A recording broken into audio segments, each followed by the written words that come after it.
चंद्रवंशी जी का कार्यकाल का विवरण तो पूरा का पूरा देखिए। इस बार जहानाबाद ने ठाना है चुन्नू शर्मा को बनाना है। जहानाबाद जिला है, लेकिन हमने देखा कि हम बचपन से देखते आ रहे हैं कि रेलवे पुल का स्थिति अभी भी वही जर्जर ग्राउंड लेवल पर है। पब्लिक जो है उनको बहुत परेशानी का सामना करना पड़ा। जंगल राज आ जाएगा, जंगल राज आ जाएगा, फलाना। ये भी देखा कि पब्लिक काफी आपको सपोर्ट कर रही है, अपना बेटा मानती है। कहीं ना कहीं जो महिलाएं हैं, इस बार का जो विधानसभा चुनाव जहानाबाद है इतिहास लिखने जा रहा है। ये आपको बता दे रहे हैं चंदेश्वर प्रसाद चंद्रवंशी जी और राहुल शर्मा जी हैं 10-10 करोड़ दे के टिकट लेके आए हैं। NBC 24 देख रहे हैं आप और मैं आप सबके साथ स्वीटी शर्मा। बिहार विधानसभा चुनाव का आगाज हो चुका है और सभी प्रत्याशी अपने अपने क्षेत्र में दमखम दिखा रहे हैं। काफी मजबूती के साथ अपने अपने क्षेत्र में उतर रहे हैं। काफी जो है लंबे प्रचार प्रसार का भी जोर पर जो है चल रहा है। ऐसे में आज हमारी मौजूदगी जहानाबाद विधानसभा क्षेत्र में है, जहां से निर्दलीय प्रत्याशी रितेश कुमार उर्फ चुन्नू शर्मा भी हमारे साथ मौजूद है। ढेर सारी बातचीत करेंगे, लेकिन उससे पहले बता दें कि हम पार्टी ने जो है इनके साथ दगाबाजी की और इन्हें टिकट नहीं दिया और इन्होंने फिर भी मन बना लिया, मूड बना लिया कि हम निर्दलीय चुनाव लड़ेंगे और अपनी जनता का सेवा करेंगे, क्योंकि इनकी प्राथमिकता ही है जनता का सेवा करना। तो चलिए सीधे जुड़ते हैं और बातचीत करते हैं। सबसे पहले आपका बहुत बहुत स्वागत है चुन्नू जी। बहुत बहुत धन्यवाद। चुन्नू जी, सबसे पहला सवाल हमारा आपसे ये रहेगा कि क्या कुछ रणनीति के साथ आप चुनाव में उतरे? देखिए, ये रणनीति जो है ना, मतलब इसके लिए हमने कोई रणनीति नहीं बनाया है। ये जहानाबाद की जनता ने ही, और जब टिकट नहीं मिला तो लाजमी सी बात है कि थोड़ा अपसेट माइंड में था, और तो हम कुछ अपने एक्टिव कार्यकर्ताओं को बुलाए थे पटना में और उन सलाह दिया कि नहीं, आपको ये चुनाव लड़ना चाहिए, और वो भी निर्दलीय के रूप में। चूँकि उस समय कुछ राजनीतिक पार्टी का हमको ऑफ़र आ रहा था, लेकिन सब लोगों ने बोला निर्दलीय, तो निर्दलीय आ गए। और रणनीति क्या है? देखिए, रणनीति और नीति तो वहाँ बनता है ना जहाँ कुछ करना है। यहाँ पब्लिक से हमारा अटैचमेंट है, लोगों का, और ख़ास करके गरीब तबका का विशेष, उनको एक चाहिए स्पेशल केयर करने वाला। अब ये देखिए, दो प्रत्याशी अभी हैं आपके राहुल शर्मा जो घोसी से 2 बार हार कर यहाँ आए हैं, और ये चंदेश्वर प्रसाद चंद्रवंशी जो यहाँ सांसद भी रह चुके हैं।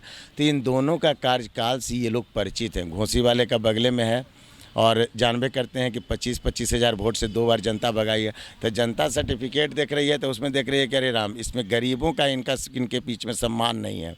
और चंद्रवंशी जी का कार्यकाल का विवरण तो पूरा का पूरा देखें। अपने 5 साल के कार्यकाल में किसी भी सेक्शन में, और ख़ास करके वो तो किसी भी सेक्शन में नहीं गए। गरीब अमीर तो छोड़ दीजिए, वो समझे कि बस लाइसेंस ले लिए हैं मोदी जी के नाम पर और नीतीश जी के नाम पर, और इसका इस्तेमाल करना है। लेकिन जनता पहचानती, जनता के वो VIP कल्चर के नेता हैं ना, बड़े पूंजीपति हैं, ये तो हम छुपा हुआ नहीं है।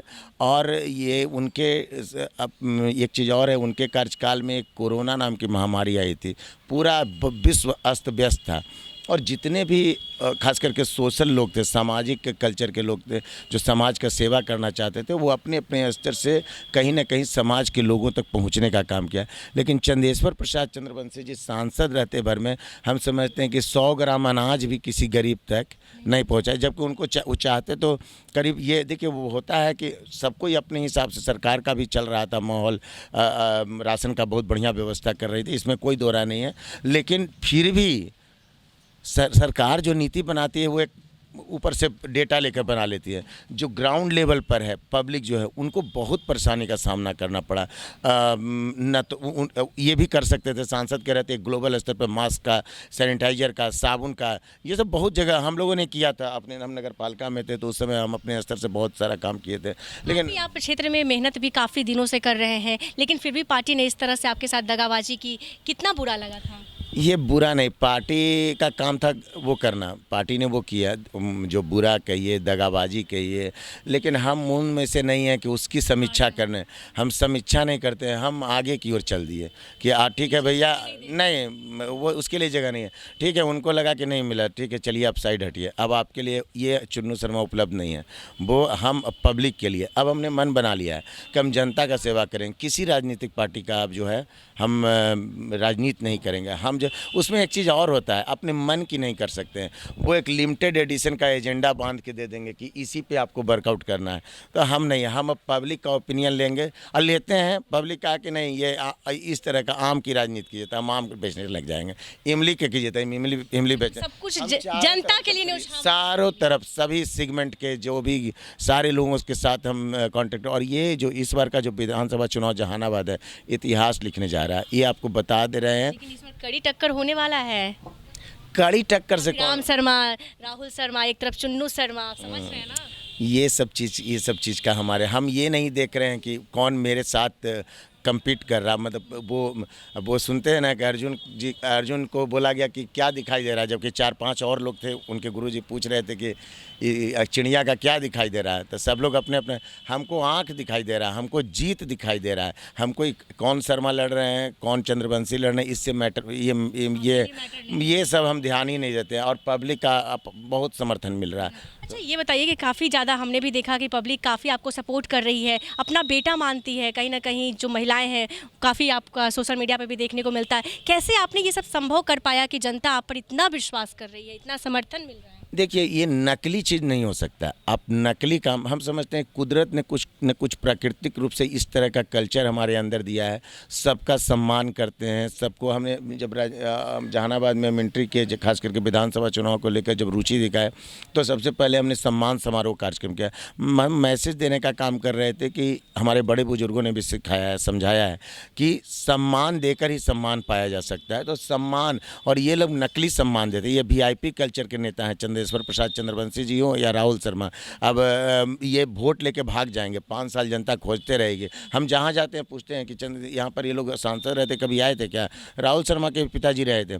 तो ये कहाँ पे उनका 5 साल का कार्यकाल रहा। देखिए, हो सकता है बहुत सारा कार्य सरकार का किया गया कार्य को वो उपलब्धि मान रहे हैं, लेकिन आप मानिए मत मानिए, जनता को एक सेवक की ज़रूरत है जो हर सुख दुख अपना शेयर कर सकें। लेकिन जनता यहाँ पे असहाय दिखती है। ठीक है, नीतीश कुमार जी, तेजस्वी जी कैंडिडेट लगा के भेज देते हैं, विचारधारा के नाम पर चाहते हैं कि वो वोट करें। लेकिन ये बताइए 5 साल जनता किसके पास जाएगी ले दे के? अभी आपको पता है कि हम कई जगह जा रहे हैं, गांव में, सुदूर इलाके में, तो नहीं बहुत जो मतलब जिसका विकास अभी पूरा तरह से नहीं हुआ है।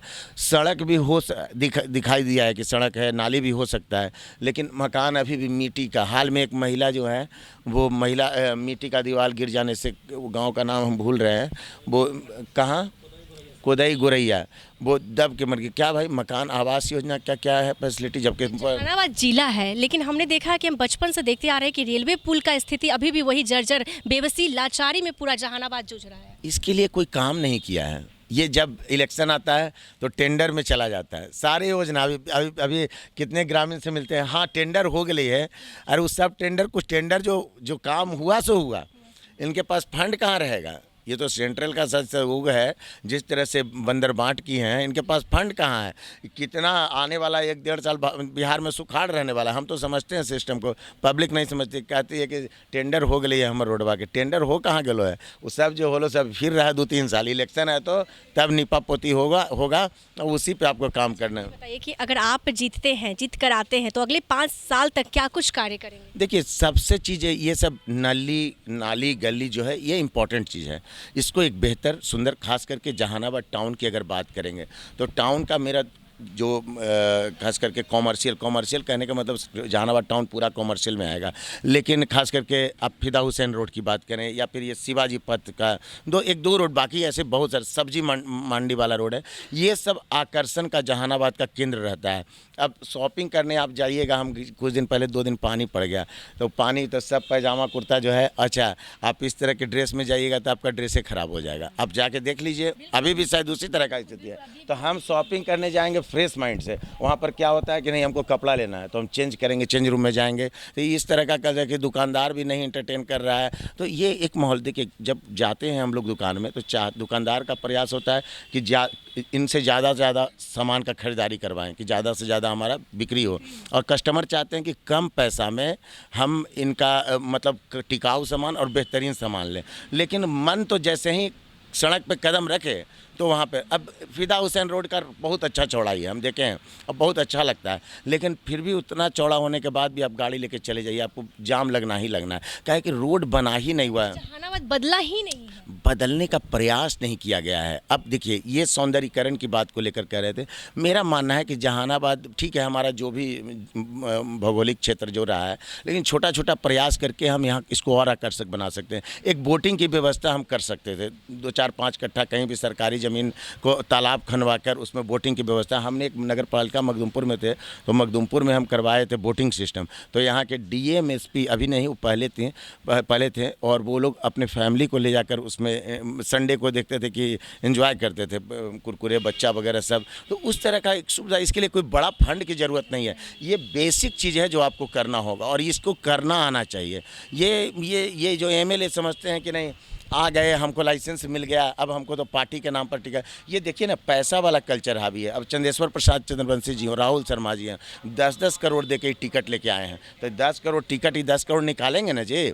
इसका मैं प्रमाण दे रहा हूँ। अगर ये 10 करोड़ नहीं, ये हो सकता है कहें कि नहीं हम 10 करोड़ नहीं दे के आए हैं, मगनी फ्री में आए हैं, तब फ्री में आए हैं तो आप बताइए, आप ये राहुल शर्मा से पूछिए कि ये महागठबंधन के राजनीति किए हैं कभी, तो कैसे फ्री में मिल गया? इतना लालू प्रसाद जी और तेजस्वी जी इतना नेक दिल इंसान तो है नहीं, वहाँ तो पैसे की कमजोरी है, ये तो पूरा जनता जानती है। चंदेश्वर प्रसाद चंद्रवंशी जी सांसद रहते, बिल्कुल नाकाम साबित हुए थे, और आप सांसद की ही राजनीति कर रहे थे। अचानक महत्वाकांक्षा चाहा कि कुछ भी तो पावर ले लो, चलते चलते देखे कि वहाँ भी तो पैसा का कल्चर हावी है, तो वहाँ भी देख ही रहे। नीतीश कुमार जी का देखिए, ऑनेस्ट आदमी है नीतीश कुमार जी, इसमें कोई दो राय नहीं कि मोदी जी और नीतीश कुमार जी का मेरा मानना है कि वो ऑनेस्ट हैं ये। लेकिन अभी नीतीश कुमार जी नहीं रहे, उनके पीछे 4-5 नेता जो सुपर सीएम बने घूम रहे हैं। क्या हो रहा है जेडीयू में कौन सा कल्चर पनप रहा है, ये डिसाइड करने वाले कह रहा है कि ब्यूरोक्रेट्स चला रहे हैं जेडीयू। ब्यूरोक्रेट्स तो चला ही रहे हैं। आपको नहीं लग रहा है लोकतंत्र यहाँ का कमज़ोर हुआ है? अब जहाँ भी देखिएगा पदाधिकारी हावी हैं, पदाधिकारी। अभी यहाँ पर देखिए ना 10-20 लोग हैं, इन लोगों से पूछिए, कोई बहुत कम लोग होंगे जो शायद पदाधिकारी से कांटेक्ट में रहते होंगे, क्योंकि पदाधिकारी उस तरह का माहौल नहीं दिए हैं। कितने लोग आप लोग जाते हैं, इन लोग को जाने में डर लगता है, छोटी छोटी बात को लेकर पैर भी संवाद नहीं कर, जनता से संवाद भगा दिया जाता है, जनता से संवाद नहीं कर पाते। ज़रूरत है मेरे जैसे प्रतिनिधि को, उसमें काफी दिनों से मेहनत कर रहे हैं। मेहनत नहीं, पदाधिकारी आँख का इशारा समझेगा, क्योंकि वो मेरा देखिए जन सेवक है। जहाँ पर उनको सम्मान चाहिए हम सम्मान देंगे, लेकिन जहाँ मेरे कार्यकर्ता के सम्मान में अगर आप प्रश्न चिन्ह खड़ा करेंगे तो हम फिर आप पर प्रश्न चिन्ह खड़ा कर देंगे। और प्रश्न चिन्ह किस रूप में करेंगे, ये अंदाज मेरा अलग अलग है। चाहे तो जो कानूनी रूप से तो है उनको आपको घेरेंगे, और नहीं तो फिर आक्रामकता के रूप में भी। तो ये सब है स्टाइल चुन्नू शर्मा का, और इन सब को देखने के लिए मिलेगा जहानाबाद में। ये लोग बोरिंग चीज़ को भगा दीजिए, हम तो बार बार जहानाबाद के लोगों से आग्रह करते हैं। आपकी नज़र में सबसे बड़ी समस्या जो है जहानाबाद विधानसभा क्षेत्र में क्या है? जहानाबाद के सबसे बड़ी समस्या कहिए, जो बेसिक समस्या है, आपको बताएंगे तो अच्छा नहीं लगेगा। सबसे पहले तो यहाँ ये स्वच्छता नाम का चीज़ नहीं है। वो तो हमने भी देखा। और स्वच्छता नाम के आप विधायक जी का अभी विधायक जी जो मान ले तो दूसरे जगह चल गए, उनसे पूछिएगा या कोई और विधायक उम्मीदवार से, तो कहेंगे कि ये तो नगर पालिका का या पंचायती राज का जिम्मेवारी नहीं। स्वच्छता की जिम्मेवारी प्रत्येक नागरिक के साथ साथ एमएलए का भी है। अब हमको पता नहीं एमएलए के फंड में क्या क्या वो बनाया गया है स्लॉट, लेकिन मेरा मानना अगर नहीं भी होगा इस तरह का कानून, होगा ही, ऐसा मान नहीं सकते हैं, सबको ये होगा। तो ये स्वच्छता के लिए एमएलए के पास भी एक इक्विपमेंट रहना चाहिए, सेट मैन फोर्स रहना चाहिए, मतलब लेबर का जो है एक सीरीज रहना चाहिए, जिसका ये विधायक फंड से जाना चाहिए पैसा। और मान लिया पंचायती राज पदाधिकारी या नगर पालिका नहीं कर रहे हैं, तो पब्लिक के पास ऑप्शन रहे कि एमएलए साहब मेरे यहाँ गंदगी है, नगर पालिका को हमने कहा या पंचायत में अभी तक ध्यान नहीं दिया गया, तुरंत वहाँ पर भेज दिया जाए एमएलए की तरफ से। इससे क्या होगा, नगर पालिका भी सजग हो जाएगी कि अरे एमएलए का भी वहाँ कंपटीशन की भी भावना आ गया। और दूसरा चीज़ कि समझेंगे कि एमएलए के नॉलेज में जा रहा है बात की शिकायत, वहाँ तक हम सफाई करेंगे तो सुधार होगा। और स्वच्छता बहुत जरूरी। आप ये गांव में जाइएगा ना, प्रत्येक सड़क पे बहुत सारा आपको एकदम गंदा दिखेगा। लैट्रिन वाला जो है, सरकार कह रही है कि हम ओडीएफ कर दिए। अच्छा, ज़मीन तो है नहीं लोगों के पास, गरीब लोग कहाँ से बेचारा ज़मीन, छोटा को 2 कमरा का मकान है तो कहाँ से बनाएगा? तो या तो आप ज़मीन, शौचालय बनाने के लिए भी पैसा दिया जा रहा है। शौचालय ना, आप ज़मीन दीजिए पहले, ज़मीन पहले खरीद के दीजिए और तब शौचालय बना के हैंड ओवर कीजिए। और नहीं तो अब हम तो सरकार है नहीं, लेकिन तो एमएलए इसको कैसे दूर करेगा? एमएलए कैसे करेगा सो बता रहे हैं। प्रत्येक पंचायत लेवल पर 1-2 पानी का टंकी हम लोग रखेंगे, एक ट्रैक्टर रखेंगे। और जब हम जानते हैं कि जनता अपना सुबह काम सुबह शाम जो भी है, फिर बीच के समय में हम उसको सफाई का एक मैन फोर्स रहेगा।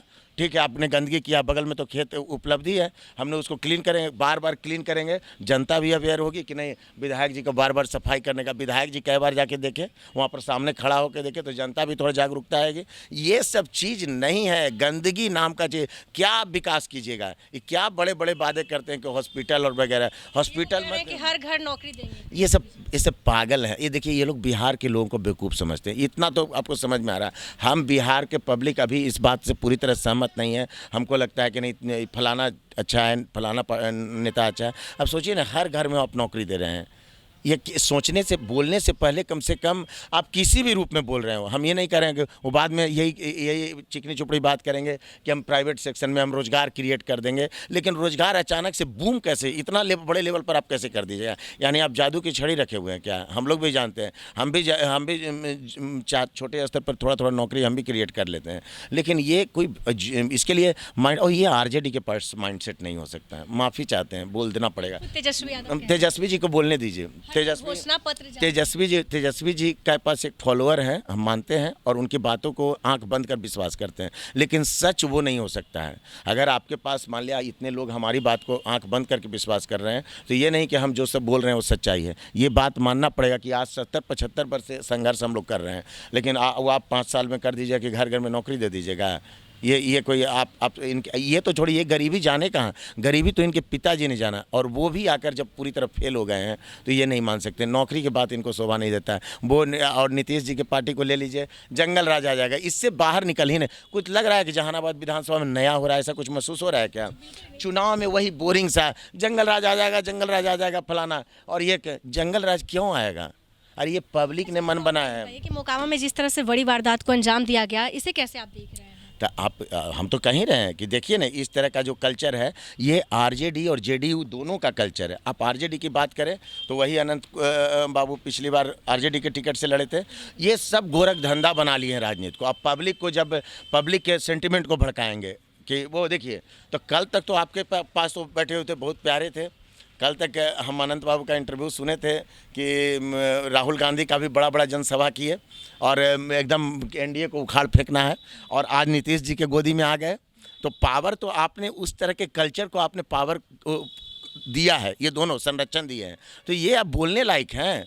ये इस तरह का कल्चर जो फैलाया है यही का, और ये दोनों नेता, दोनों पार्टी जो है, ये इसी तरह का कल्चर में बिहार की चुनाव चाहती है। इसी आपके पास भी तो ऑप्शन था कि आप महागठबंधन में जाएं, एनडीए में जाएं, लेकिन आपने निर्दलीय चुना, ऐसा क्यों? जानते हैं आप, बोरिंग सा है ये एनडीए महागठबंधन। सच्चाई बता रहे हैं, पहले भी जब थे ना हम पार्टी में, तो हमको बड़ा गड़बड़ सड़बड़ वहाँ, मतलब ये नहीं दिखाई पड़ता था ना कि ये कुछ लोगों के कल्याण की बात कर रहे हैं। जब न तब मान लिया कि सीट शेयरिंग के बात हो या एमएलसी के पद, तो यही ऑफिस में सुनते थे।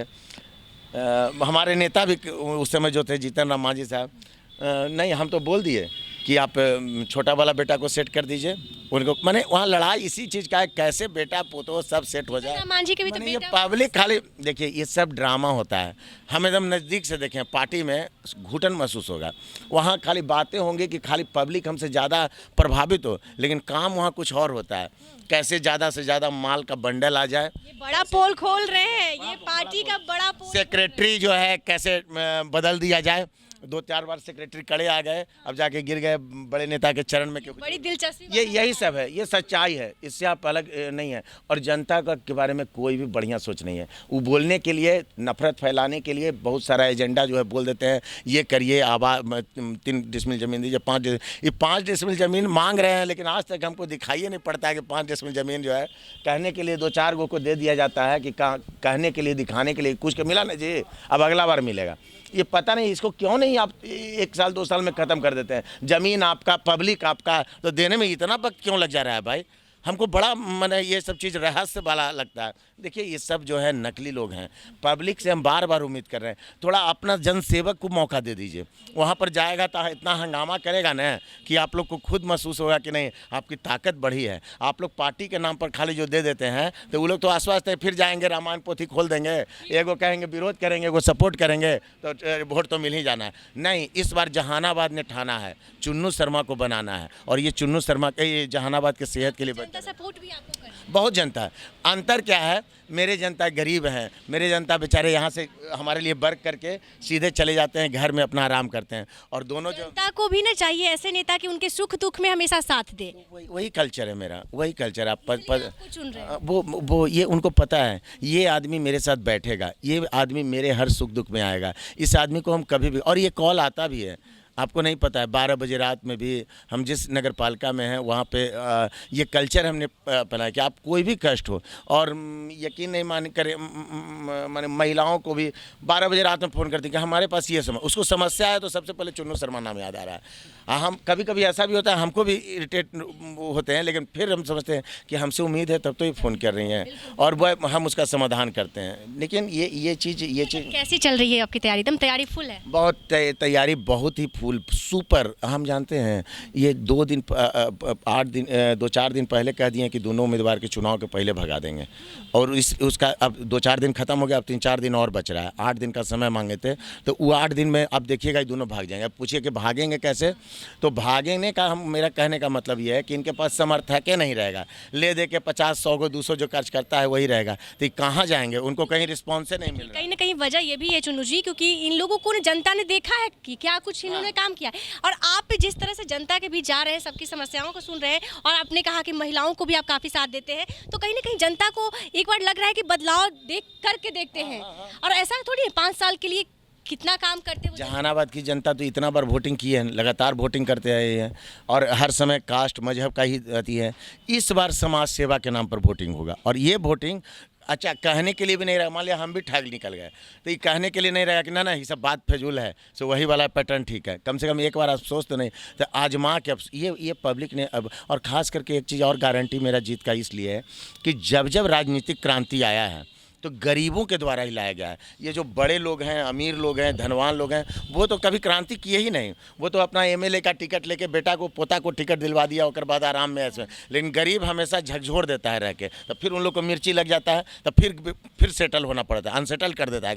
परिवारवाद खत्म होगा? एकदम होगा, एकदम होगा। देखिए कुछ लंबा चलता है, ये रिलैक्स में जो हम लोग आ गए हैं जनता, यही इस बार हम जनता से बोल रहे हैं कि रिलैक्स में नहीं, इस बार फिर से कुछ करिए। देखिए समय पर रह के बच्चा लोग जब घर में शरारत करता है और शरारत का लिमिट बढ़ जाता है तो कनैठी और थप्पड़ लगाते हैं ना, तो राजनीतिक पार्टी वाले को भी इतना ना हम लोग रिलैक्स में छोड़ दिए हैं, तो रह के कनैठी और थप्पड़ लगाना होगा। अब बताइए कि कनैठी थप्पड़ तो हिंसा वाला अथी में आ जाता है, तो उसको कैसे किया जाए? तो लोकतंत्र में वोट के चोट से आप ये कनैठी भी लगा सकते हैं कि नहीं इस बार देखिए हम गलत किए, टिकट दे दिए VIP कल्चर वाले का, तो पब्लिक एगो नया पैटर्न चुन लिया, बाबा रे बाबा आगे से कदम नहीं उठाएंगे। इनको जहानाबाद में एक बात बता देते हैं, जहानाबाद में इनको तूफान के नाम से जाना जाता है, और ये काफी जिस तरह से जवाब दे रहे हैं, जिस तरह से बातें कर रहे हैं, सचमुच में आप तेज तराज और तूफान जैसे ही। नहीं बहुत धन्यवाद। नहीं ये सच है, ये जवाब नहीं दे रहे हैं, ये सच है, ये जो सच है। जो एजेंडा है वो काफी क्लियर है। हाँ क्लियर है, मेरे पास एजेंडा मेरा कुछ है, जो जनता महसूस करती है ना समस्या, वही समस्या हम तो रोड छाप भी हैं, पढ़ाई भी कुछ अच्छे जगह पर किए हैं, लेकिन हम जानते हैं हम टेम्पो पर लटक के गुटखा भी खाए हैं, और पूरा हम आप पूछिए भी है आप पूरा हम लोग का पता कर लीजिएगा, हम लोग हर महफिल में रहे हुए हैं, हमको पता है कि इन लोग को किस किस हम तो देखे हुए हैं ना संघर्ष में, कैसे ये नेता लोग वोट लेके उसके बाद समझ में नहीं आता है। लेकिन हम क्या किए कि इन लोग के बीच से निकल के आंदोलन कर दिए हैं कि नहीं हम आंदोलन करेंगे, हमको पता है इन लोग को कैसे सुख सुविधा पहुँचाना। एक रैपिड फायर सवाल कर लेते हैं, जीतन राम मांझी अच्छे हैं? अच्छे? हाँ बिल्कुल। मोदी जी अच्छे हैं। नीतीश कुमार जी अच्छे हैं। तेजस्वी यादव तेजस्वी भी अच्छे हैं। सबके लिए अच्छे ही क्यों? ये अच्छे अच्छे व्यक्ति विशेष के लिए आप उनका ये पूछिए, पॉलिटिकल अगर आप पूछना चाह रहे हैं कि नहीं वो क्या किए, तो पॉलिटिकली भी हम बोलेंगे। एक शब्द में जो आपके जुबान पे आता है, हाँ उनके बिल्कुल नाम अच्छे सुनते हैं, हुए। नहीं नाम अच्छे अच्छे हैं। अब ऐसे ही विपक्ष के थोड़ी तेजस्वी जी चेहरा बने हुए हैं, ऐसे ही नीतीश जी थोड़ी सीएम बने हुए हैं, पीएम बने हुए हैं। अच्छे नहीं रहेंगे तो अच्छे जो अब अगर हम आपको बोल दें कि नहीं ये बिल्कुल बुरे हैं तो ये गलत होगा। ये अच्छे हैं। हम बोल रहे हैं कि वो जो नीति अपनाए हैं, खास करके विधानसभा चुनाव में, मेरा एजेंडा स्पष्ट है कि 2025 में विधानसभा चुनाव में जो एनडीए और महागठबंधन दोनों जो नीति अपनाया है, जो पैसे का कल्चर अपनाया है, 10-10 करोड़ का जो टिकट आप बांट रहे हैं, तो ये बताइए इसमें से अगर कोई आदमी चाहेगा राजनीति करना, और लालू जी, नीतीश जी, मोदी जी जीरो से नीतीश जी तो मान लिया वीआईपी कल्चर के हैं, पैसा वाले सुनते थे, वैद वगैरह थे, लेकिन लालू जी मोदी जी तो नीचे से गए हैं। तो आप नीचे से चल गए और फिर वहीं पूंजीवाद और वंशवाद पर बैठ गए। तो यहाँ से गरीब को जब हम लोग जैसे को इतना संघर्ष करना पड़ेगा, अब मान लीजिए गरीब के बेटा लोग में से वो चाहेगा कि हम नेता बने, तो ये बन पाएंगे? बताइए। इनके लिए लड़ाई लड़ना जरूरी है कि अगर अभी हम नहीं इस पर हम भी चाहते तो चुप रह जाते हैं। हमको भी लोग कह रहे थे फैमिली मेम्बर कि अब चलो छोड़ दो सत्ता, कुछ लोग बता रहे थे कि सत्ता का मजा लेना चाहिए। हम कहे कि हमको मन में किया कि नहीं ये गलत हुआ तो गलत के खिलाफ लड़ें। जीतन राम मांझी जी क्या किए, पैसा का कल्चर। आप जहानाबाद सीट तैयार करवाए, 1-1.5 साल से मेहनत करवाए, और आपको कर्ज, आप देखें कि यहाँ तो माल मिलेगा नहीं, माल तो रोमिन ताप का उद्योगपति दे देगा। उद्योगपति है, स्कूल के में है, तो आतरी में वो देखे कि वहाँ यहाँ जान रहे थे कि यहाँ रोमित को अगर टिकट हम देते हैं पैसा के कल्चर पर, तब पब्लिक इनको पिटने लगेगा। हमको कहा कि जहानाबाद आना पड़ेगा, अब वैसे जहानाबाद आना नहीं पड़ेगा, तो यात्री लेके चले गए, तो पैसे का कल्चर ये गंदा चीज़ है। आप खुद कहते हैं कि हम ज़मीन से उठे हैं, तो ज़मीन वाले को मौका दीजिए ना। ये आप जब आप एसी में चले गए तो आप फिर अपने बारे में एसी बारे में सोच रहे हैं, तब फिर आप कैसे आरोप दूसरे पर लगा रहे हैं कि सामंतवादी थे, फलाना है। यानी जो काम पहले होगा आप ही कर रहे हैं। यानी कि आप परिवारवाद एकदम खत्म करके रहेंगे। एकदम। अभी ये लड़ाई बहुत ऊपर तक हम ले जाएंगे। हम जहानाबाद से जब ये आवाज़ उठेगा ना, ये आवाज़ बंद नहीं, ये आवाज़ दबने के लिए नहीं। वो तो डर लग रहा होगा, पहली बार उतरे हैं मैदान। हम डरने वाले नहीं, हम जानते हैं, हमको ये सब में मज़ा आ रहा है, हम एंजॉय कर रहे हैं। ये चुनौती जो है ना बहुत बेहतर होता है। देखिए ना, इसमें आपको नया नया चीज़ सीखने को मिलेगा। लड़ रहे हैं तो बहुत कुछ। और देखिए हमारे साथ ये छोटे ये हम ही लोग लेवल के ये वकील साहब हैं। ये देखिए अविनाश सहनी जी, मिलिए ना। वो आप लोग जो वीआईपी वाले घूमते हैं ना, सुनिए ना पहले मेरा बात। वीआईपी वाले जो आप लोग घूमते हैं, जो मुकेश सहनी, तो हम यहीं वीआईपी पार्टी बना लिया है। अल्लाह की पूरा चर्चा करते हैं। इनसे मिलिए ना, ग्राउंड पर इनका कमजोर है, पूछिए, आइए ना, इन लोग से पूछिए, इन लोग ग्राउंड पर उतना ही मजबूत है। क्या कहना चाहेंगे? जी, मेरा नाम नरेश बिंद हुआ, मैं पेशे से अधिवक्ता हूँ, और मैं बिन बिल्लार नोनिया मलाह का लगभग जहानाबाद विधानसभा में 53 गांव है, तो लगभग हम 8 गाड़ी से 8 मेरा टीम जो है, मतलब है कि चुन्नू बाबू का जो है मतलब समर्थन के लिए हम लोग जी तोड़ से एकदम अपना कोर्ट का जो है काम छोड़ करके आज 10 दिन से हम जो है पूरा तन मन से, मेरा 8 टीम चल रही है ये लोकसभा में इनका समर्थन में, और एक एक गांव में जा कर के हम लोग जो है अंतर बताते हैं कि चुन्नू शर्मा, रितेश कुमार उर्फ Chunnu Sharma is the best, Jehanabad का सबसे अच्छे प्रतिनिधि कैसे हैं। तो ये जो है सारी बात को हम लोग जो है मतलब बताते हैं। मेरा सारा जो है लगभग 35-40 लोगों का टीम जो है मतलब काफिला जो है प्रत्येक दिन हम लोग जो है दौड़ रहे हैं। आपके जो नेता है मुकेश सहनी जी, वो हमारे ही कॉन्क्लेव में जब आए थे तो उन्होंने खुले मन से एक बड़ा ऐलान किया था, वो अपने ही जुबान से, कि अगर तेजस्वी यादव मुख्यमंत्री बनते हैं तो हम डिप्टी सीएम उप मुख्यमंत्री बनेंगे। एक्चुअली मुकेश सहनी जी निषादों का नेता थे, बिन बेलदारों का नेता था। वो आरक्षण से आए हैं, आरक्षण से कॉन्फिडेंस पे आए हैं, निषाद के लिए आरक्षण करवाएंगे, आरक्षण पे वो नेता बनते हैं। लेकिन एक्चुअली हुआ क्या, सिर्फ आरक्षण रोड पे चिल्लाने से नहीं होता, आरक्षण का दायरा होता है, संवैधानिक दायरा होता है। उस संवैधानिक दायरा को आप विधानसभा में उठाते नहीं। एक बार भी आप कॉन्फिडेंशियल अपने लेटर पैड से कभी देखा नहीं है, विधानसभा में आपने बात नहीं उठाया, तो कैसे आरक्षण मिलेगा? आरक्षण का दायरा होता है ना। आप मोनोपोल बनाते हैं, लोगों को, समाज को दिग्भ्रमित करते हैं, और दिग्भ्रमित करने से समाज दिग्भ्रमित नहीं होगा। हम लोग निषाद, मल्लाह, बिन बेलदार, हम लोग चुन्नू शर्मा जी के साथ हैं और समर्पित हैं। हम लोग इनको जिताने का काम करेंगे और विधानसभा पहुंचाने का काम करेंगे। जिस तरह हमने केपटी महाराज को मिलकर और गंगा, मुकेश सहनी जी का बड़ा पोल खोल रहे हो, बहुत बड़े बड़े दावे कर रहे हो। अरे मुकेश सहनी जी पैसा वाला नेता, हेलीकॉप्टर वाला नेता, हम लोग गरीब नेता हैं, जनता पे जमीनी नेता हम लोग हैं। और मुकेश सहनी जी क्या करते हैं ना, मल्लाह का बेटा कहते हैं। मल्लाह का बेटा हम भी हैं, अविनाश सहनी हम भी मल्लाह का बेटा है। ऐसा बात थोड़ी है ना कि हम दूसरा का बेटा है। मल्लाह के लिए आवाज उठा रहे हैं, ऐसा कहना है। कैसे मल्लाह के लिए आवाज उठा रहे हैं? आज 13 साल से, लगातार 13 साल से बोल रहे आरक्षण आरक्षण आरक्षण। कहाँ गया आरक्षण? बोले थे कि जब तक आरक्षण नहीं मिलेगा, जब तक आरक्षण पे समझौता नहीं होगा, हम समाज से उस तेजस्वी से आरजेडी से गठबंधन नहीं करेंगे। फिर ऐसा क्या हुआ कि वो गठबंधन कर लिए? जो पीठ में खंजर मारा था आज वो सीने में खंजर मार रही, 60 सीट कहा गया। लेकिन कहते हैं कि आरक्षण, ये सिर्फ जुमलाबाजी है, लोगों को समाज को दिग्भ्रमित करने का काम कर रहे हैं मुकेश सहनी जी। वो सिर्फ आरक्षण के नाम पे दिग्भ्रमित कर रहे हैं। उसके कारण हम लोग उनको वोट नहीं दे रहे और निषाद समाज पर जहानाबाद वोट नहीं देंगे। पाला बदलते रहते हैं। पाला एक बार नहीं, वो हज़ारों बार पाला। कभी मोदी जी के साथ आ जाते हैं, हमारे माननीय प्रधानमंत्री के साथ, कभी नीतीश जी के साथ आ जाते हैं, कभी आ जाते हैं तेजस्वी के साथ। आज क्या हुआ कि उनको 60 सीट नहीं मिला, 60 सीट नहीं मिला। आनंद फानन में वो दिल्ली गए। दिल्ली जाने के बाद उनको सीट का समीकरण नहीं बन पाया। आज उनको 15 सीट पर बैठा दिया गया। 15 सीट कौन दिया? कांग्रेस की तरफ से उनको 15 सीट मिला। और सुन लीजिए, एक दिलचस्पी की बात है। और बताइए कि फातमी साहब हैं जो गौराबोरम से चुनाव लड़ रहे हैं, माननीय मुकेश सहनी जी जो हमारे समाज के नेता हैं, और उनका भाई संतोष सहनी जी चुनाव लड़ रहे हैं, और उन्हीं पे आरजेडी के सिंबल पर आके चुनाव लड़ रहे हैं। ये बताइए कैसा गठबंधन है? ये गठबंधन है? ये लठबंधन है, कोई गठबंधन नहीं है। ये लठबंधन है, झूठ का गठबंधन है। यानी कि अब आप लोग चुन्नू शर्मा जी का साथ देने वाले हैं। देखिए, तो और भी जो लोग हैं उनका बसपा के लोग हैं और वो भी समर्थन जो है वो चुन्नू शर्मा जी को ही दे रहे हैं। क्या लग रहा है, चुन्नू शर्मा जी का वोट मिलेगा? मैं बहुजन समाज पार्टी के जिला प्रभारी हूँ, सत्येंद्र दास मेरा नाम है, और हमने ताज रेस्ट हाउस में इनको माननीय चुन्नू जी को पूरे जिला कमेटी विधानसभा के लोगों को बुला करके 500 लोगों के बीच में इनको समर्थन किया आज से 20-15 दिन पहले। तो हमको यह कहना है कि अगला बार लोकसभा के चुनाव में बहुजन समाज पार्टी का 86,000 वोट आया था। इस बार चूँकि ये जो दोनों गठबंधन हैं, दोनों गठबंधन 8 करोड़ रुपया 7 करोड़ रुपया दे के जो यहाँ के कार्यकर्ता हैं, चाहे जदयू के हों या महागठबंधन के हों, उन लोग को जो कार्यकर्ता है उनको चुनाव नहीं, चूँकि उनके पास पैसा नहीं है उतना, तो उनको टिकट नहीं मिला। और लोकतंत्र में गरीब और कार्यकर्ता जो यहाँ काम कर रहा है उनको टिकट नहीं दिया गया। तो हम ये कहते हैं कि माननीय चुन्नू शर्मा जी हमेशा समाज में गरीबों और दलितों पिछड़ों के बीच में काम करते रहे हैं, इसलिए बहुजन समाज पार्टी जो है इनको समर्थन किया है। और लोकसभा में 86,000 वोट आया है। तो हमको यह कहना है कि समर्थन का वजह क्या था कि आपने समर्थन इनको दिया? समर्थन का वजह यह है कि चूँकि मेरा जो कैंडिडेट था बहुजन समाज पार्टी का, उसका नॉमिनेशन रद्द हो गया। रद्द होने के बाद हमारे रामजी गौतम सांसद हैं, बिहार के प्रभारी हैं, 17 स्टेट के प्रभारी हैं। उनसे हम लोगों ने कहा कि सर हम लोग कहाँ वोट करेंगे, हमारे जो कार्यकर्ता हैं वो कहाँ वोट करेंगे। उन्होंने कहा कि नहीं, महागठबंधन को देना है और न एनडीए गठबंधन को देना है।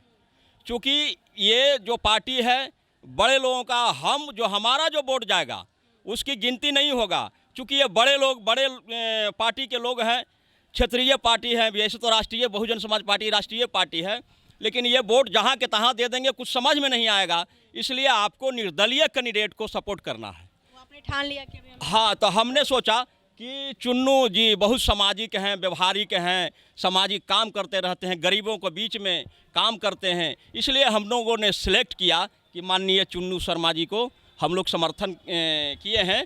और ये जो विधानसभा चुनाव है इसमें कम से कम बहुजन समाज पार्टी के द्वारा, कार्यकर्ताओं के द्वारा कम से कम 20,000 वोट सिर्फ बहुजन समाज पार्टी का समर्थित कार्यकर्ता देंगे। और ये हम आपको चैनल के माध्यम से आपको बताना चाहते हैं कि ये भारी मतों से जीतने जा रहे हैं। कहीं भी कोई कैंडिडेट नहीं है, कोई नज़र नहीं आएंगे इनके सामने।